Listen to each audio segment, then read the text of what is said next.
국제출원과의 마태성 사무관입니다. 안녕하십니까. 잠시만 힘드셨는데요. 이 책에 저희가 나눠준 책에 이미 다 있으니까 가장 중요한 요점만 주로 설명을 드리고, 저는 25분 배정 받았는데 20분 정도에서 끝내도록 하겠습니다.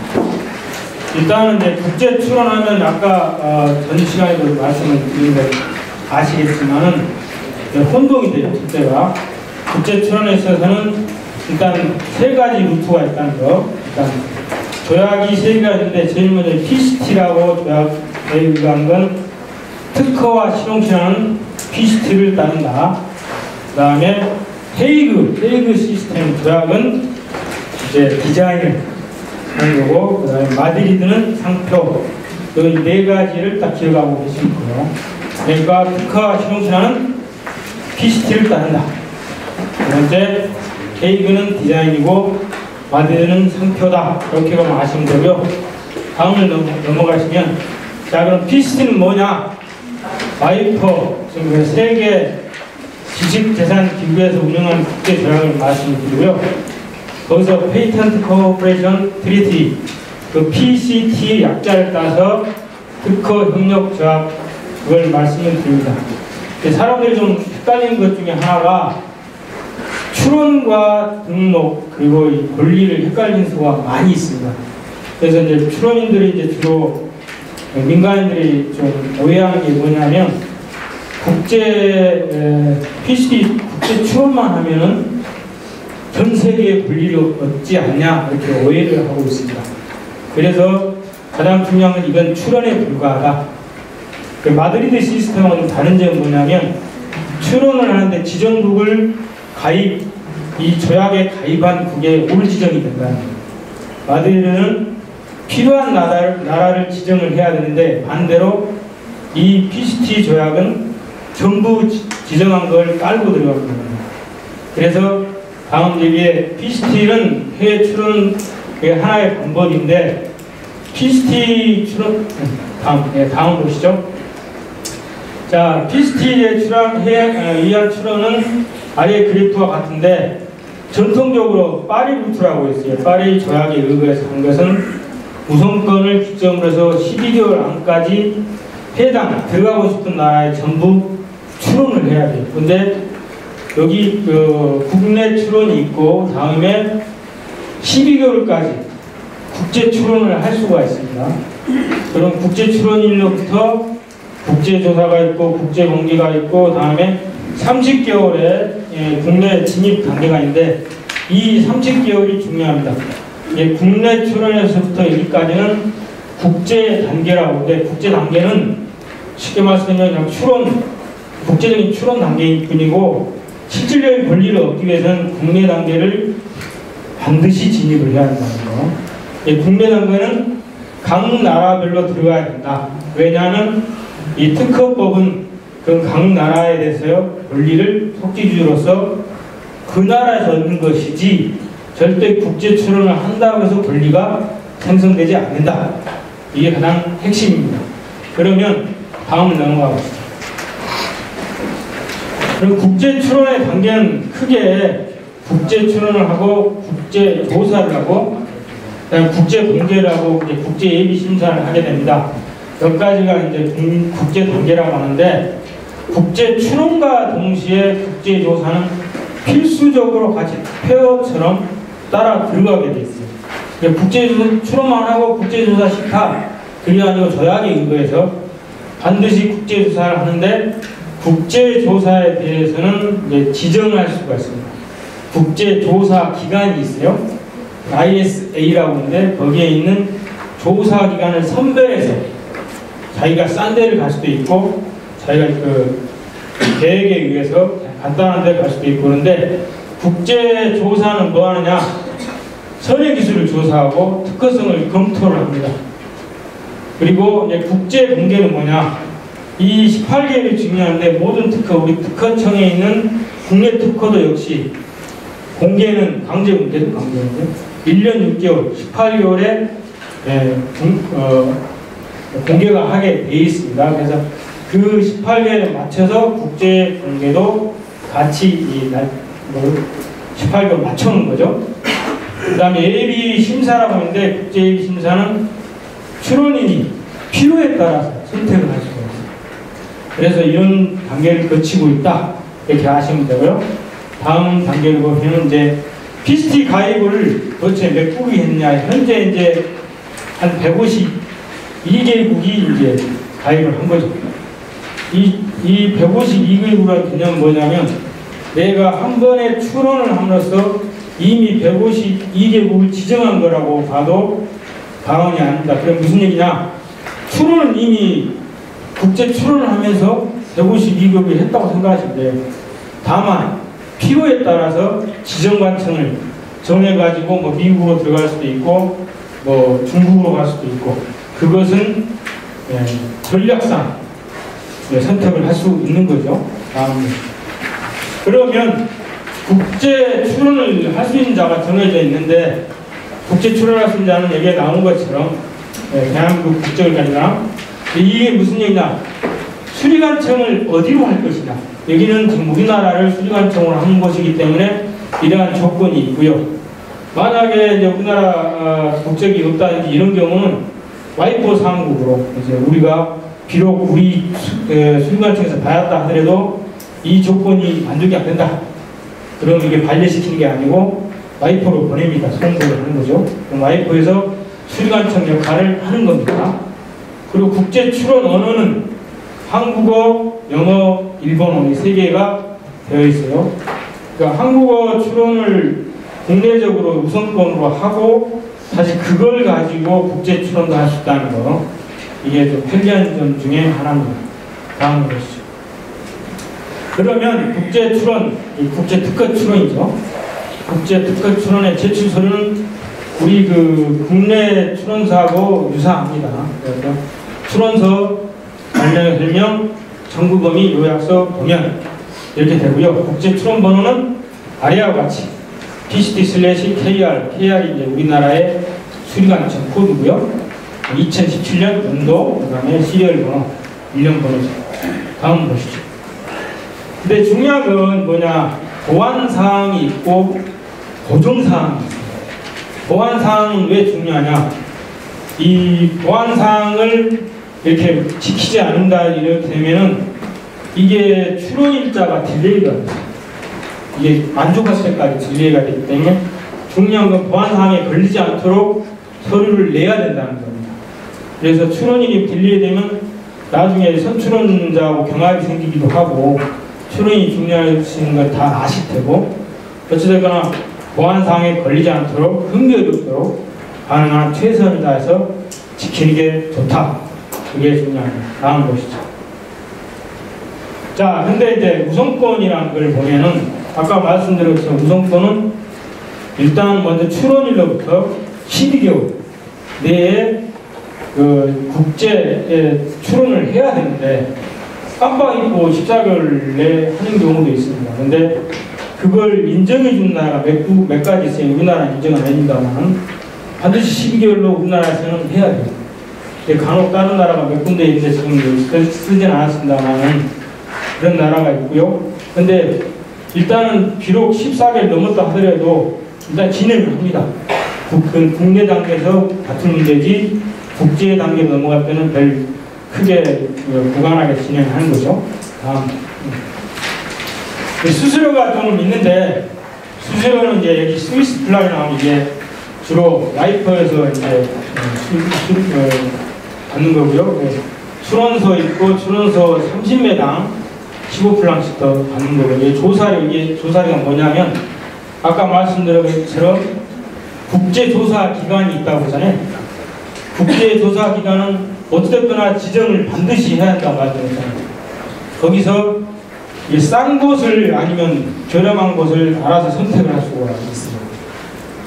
근데 여기서 이제 이 출원서가 1330프랑인데 전자 출원하면 300프랑을 또 감면해 줍니다.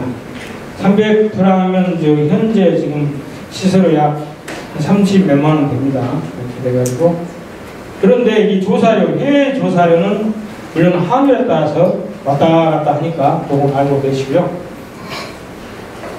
자, 출원료하고 국제조사기관의 수수료를 같이 합해보면 얼마쯤 되느냐.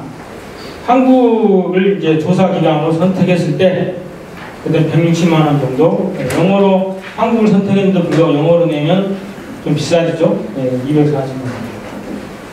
이제 오스트리아 같은 경우는 아까 이게 별표치 2개 있는데 이건 뭐냐? 모든 출원이 자연인인 경우는 조사료 75%를 오스트리아에서는 저렴하게 해주고 있습니다. 호주 있고 일본 있고 다음 넘어가겠습니다. 자, 국제 출원하는 방법이 세 가지로 나뉠 수가 있습니다. 서면 종이로 내는 거죠. 종이로 내는 거 있고 전자 출원이고 전자 이게 두 개 차이가 뭐냐? 두 번째는 피스트 세이프라는 소프트웨어를 사용해서 패키지를 만드는 거죠. 여기 있는 것은 이피스트라고 하는데 이건 뭐냐면 와이퍼에서 사이트를 하나 열었어요. 거기서 이제 회원을 가입하고 그 다음에 정보를 집어넣고 그 다음에 패키지를 만들었고 다운받는 거죠. 패키지를 만드는 방식은 똑같습니다. 다만 두 번째 방식은 이제 피스트 세이프인데 세이프는 버전을 관리를 계속하고 본인 PC에 계속 깔아야 돼요. 근데 이 밑에 것은 PC에 깔 필요가 없이 사이트 접속해서 거기에 데이터를 넣고 입력을 하고 패키지를 받으면 되는 거죠. 다음. 자, 국제조사는 아까 말씀드린 반드시 해야 한다고 했는데 도대체 무엇을 하느냐? 발명에 대한 선형 기술을 조사하는 거죠. 다음 특허성에 대한 판단을 하고요. 견해서라는 것을 작성해서 출연하고 국제사무국 IB에 송부를 하는 거죠. 근데 이게 왜 필요하냐? 문제는 이건 구속력이 전혀 없어요. 심사관이 여기에서 뭐 특허성이 있다고 해서 내주는 것도 아니고 없다고 해서 안 내주는 것도 아닙니다. 단지 이런 한 이유는 그 상대국에 들어가려면 여러 가지 비용이 발생하잖아요. 대리인 비용부터 시작해서 번역료부터 시작해서 근데 이걸 받아봄으로써 전략을 세울 수가 있어요. 이걸 보니까 특허성이 없는데 과연 들어갈 필요가 있을까 없을까 기타 등등 이렇게 본인의 사업의 전략을 구상할 수가 있습니다. 다음. 자, 국제조사 결과 통지는 언제 하느냐? 보통 이제 여기에 두 가지 경우가 있는데 일반적으로 16개월쯤 되면 이제 나오기 시작을 하는 거예요. 작성 언어는 주로 이제 국제 공개 언어로 작성을 하죠. 한국 같은 경우는 한국어로도 작성이 되는 겁니다. 자, 출원을 거동하시는데 단지 이제 청구 동의만 거동 가능합니다. 명대사는 거칠 수가 없습니다. 이게 이제 우리나라에서 발행한 국제조사 보고서의 샘플이고요. 이쪽에 보면은 이제 A, E, I 이런 식으로 나왔는데 이 상단에 카테고리에 체크를 하는 거죠. 그럼 특허성이 있냐 없냐에 따라서 거기에 사용한 문헌들이 옆에 나오게 됩니다. 다음 보시면 그리고 이제 보면 세 가지 판단을 해주는 거죠. 신규성이 있고 진보성이 있냐, 산업상 이용 가능성이 있는가에 대한 설명을 이렇게 견해서에 써서 출원인과 IB에 보내게 됩니다. 자, 국제 공개가 뭐냐? 공개를 하는 이유는 다 아시겠지만은 똑같은 예를 들어서 비슷한 출원이나 그 중복 투자를 반대하기 위한 걸로 되어 있습니다. 다음으로 시간이 많지 않으니까. 자, 그런데 와이퍼에서는 와이퍼 사이트에 페이턴트 스코프라는 걸 화면을 만들어서 공개 내용을 전부 공개하고 있습니다. 그래서 1년 6개월이 지나면 이 사이트에 들어가면 확인할 수도 있고 검색도 가능합니다. 다음 보시죠. 물론 보충적으로 이 조사 보고서 마음에 안 들면 좀 더 보완적으로 추가로 절차를 진행할 수 있는데 물론 이것은 추가 수수료가 또 들어있는데 대부분 사람들이 이건 거의 하지 않습니다. 다음 보시면 보충적 국제조사도 다음과 같이 19개월과 28개월의 보고서가 나오게 되었습니다. 다음 보시고 국제 예비 심사가 있는데 이것도 임의적인 선택 절차입니다. 근데 좀 더 국제조사보다 좀 더 보니까 이게 세 가지 방향에서 좀 더 심도 있게 심사를 하는 거죠. 이게 좀 약간 구성력은 없지만 이걸 보고 판단하는 게 좀 더 정확하다고 볼 수 있습니다. 다음 보시죠. 그래서 국제예비 심사도 임의적으로 아까 국제조사처럼 반드시 해야 하는 건 아니고 임의적으로 추론이 선택을 하고 국제예비심사기관에 청구서를 내고 납부를 하는 거죠. 네. 다음 보시죠. 네, 수수료는 이렇게 됩니다. 네, 다음 보시고. 그래서 이제 단지 이제 국제조사하고 국제예비심사하고의 차이는 보정이 가능해요. 명세서 보정도. 명세서 청구범을 보면 이게 보정이 가능하다는 점. 이게 좋은 점은 비록 국내 단계에 갔을 때 또 보정을 또 할 필요 없이 여기서 한 번에 보정이 가능하다는 거예요. 다음 보시죠. 결과 통지는 우선이렇게 28개월 내에 결과를 통지하고 있습니다. 다음 보시면 국제예비심사견에서는 이런 식으로 아까 조사보고가 비슷하게 작성된다. 네. 보정에 대해서는 이렇게 명세서 보정할 때 이런 식으로 쓸 수가 있다. 보시면 예비심사 보고서는 다음과 같이 아까 말씀드린 신규성 진로성 산업상의 이용 가능성에 대해서 쓰고 있습니다. 자, 그러면 이제 여기 끝나느냐? 그게 아니고 30개월 이후에는 반드시 국내 단계에 진입을 해야, 그 국내 단계라는 말은 우리나라만 얘기하는 게 아니고 미국이라든지 중국이라든지 자기가 특허권 얻고자 하는 나라에 반드시 진입을 해야 된다.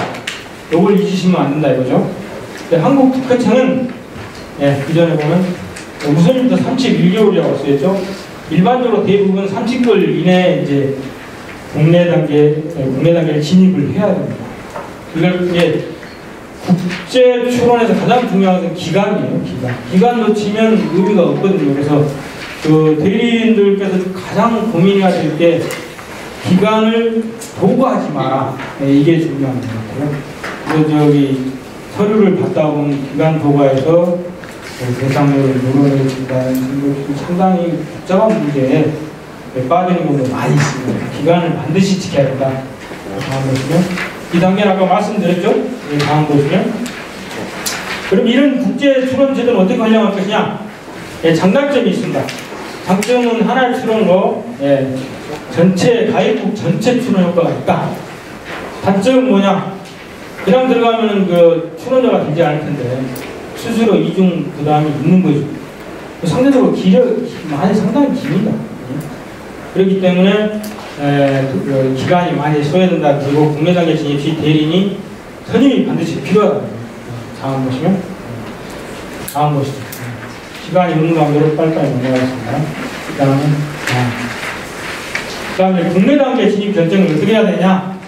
언제 진입해야 되는가? 아까 말씀한 것처럼 30개월, 우리 한국은 32개월로 하고 있고 진입과 결정 시 고려할 사항이 뭐냐? 사업을 하기 위해서 특허권을 획득할 필요성이 있는 국가, 해당 국가에서 특허 비용이 많이 드냐, 유지 비용이 어떠냐, 이런 것 같은 걸 전부 좀 고민을 해봐야 돼요. 결국 특허는 사업을 하기 위한 것이니까 반드시 고민할 필요가 있습니다. 다음 보시죠. 자, 그 다음에 이건 좀 읽어보시면 될 것 같고요. 다음 보시면 이제 EPCT라고 이제 아까 처음에 말씀드렸죠.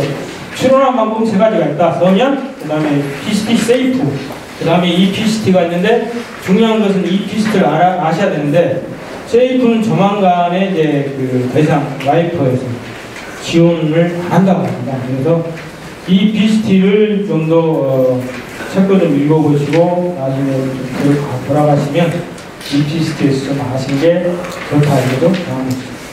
EPCT는 주로 이제 PCT.wiper.int에 들어가면 여기서 들어가서 확인할 수가 있고요.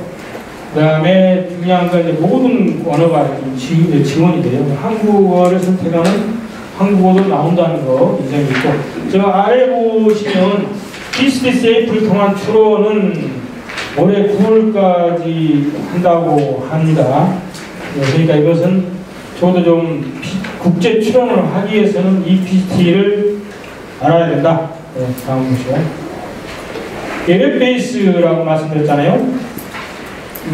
PCT 세이프는 본인 PC에 다운받아서 소프트웨어 운영하는데 이것은 웹 접속을 하면은 거기서 입력할 수 있고 다운을 받을 수 있고 그렇습니다. 다음 보시면 다음 보시죠. 이 PCT의 장점은 뭐냐? 아까 같이 300플랑을 할인을 해줍니다. 처음에 비해서. 그리고 그다음 소프트웨어를 별도로 설치할 필요 없고 PCT 웹사이트 접속해서 쉽게 출원이 가능합니다. 다음 보시죠. 지금 현재 이 PCT가 속도나 기타 등등에 상당히 노력하고 있어가지고 큰 문제 없이 돌아간다고 말씀을 하거더라고요. 다음 보시면 이 PCT와 세이프의 장점을 비교 설명해 놨으니까 책을 읽어보면 반드시 이해할 수가 있을 겁니다. 다음 보시면 감사합니다. 여기까지 말씀드렸습니다. 감사합니다.